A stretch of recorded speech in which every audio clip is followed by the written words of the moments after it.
আসসালামু আলাইকুম। আমরা হচ্ছে বাঁশ লাগাবো। বাঁশের আগে লাগাইছিলাম কিছু বাঁশের এই পুরা সহ মুতা সহ লাগাইছিলাম। ওটা আসলে বেশি কী হয়, এক্সপেন্সিভ হয়ে যায় আমাদের জন্য, কারণ বাঁশ ওরকম উঠানো ঝামেলা হয়ে যায়, ঝাড়েরও সমস্যা হয় বা অত মুথা পাওয়া যায় না। যার জন্য আমরা এই যে বাঁশ কেটে 2 গিরে করে রাখতেছি। রাখার পর এটা জাগ দিব। জাগ দেওয়ার পরে এটার থেকে যখন কুশি ছাড়বে তখন আমরা এগুলো লাগাই দিব। এতে আমাদেরকে অনেক সাশ্রয় হবে, কারণ পুরা বাগানে এত মুথা পাওয়া খুব মুশকিল।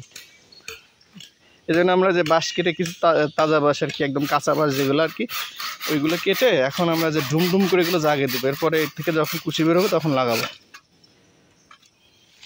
আমরা 2টা গিরা রাখছি, 2টা গিরার থেকেই বেরোবে, যে এখান থেকে সবই বেরোবে।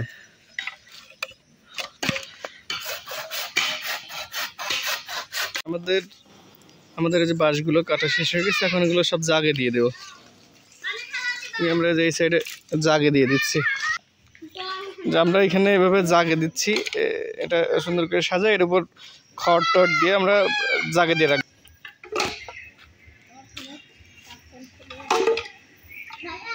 ভালো করে পাতা দিয়ে ডেকে দেবেন আর পানি দিয়ে দেবেন, একদম ভিজা থাকে।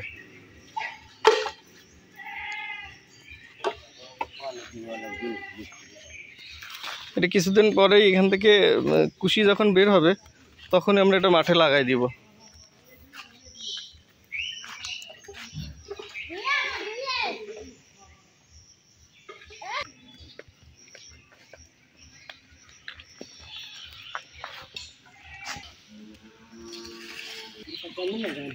আমরা একদম ঢেকে দিলাম, ঢেকে এখন পানি দিয়ে দেবো। কিছুদিন পরে এখানে কুশি ছাড়বে, তখন আমরা ওটা লাগাই দিব।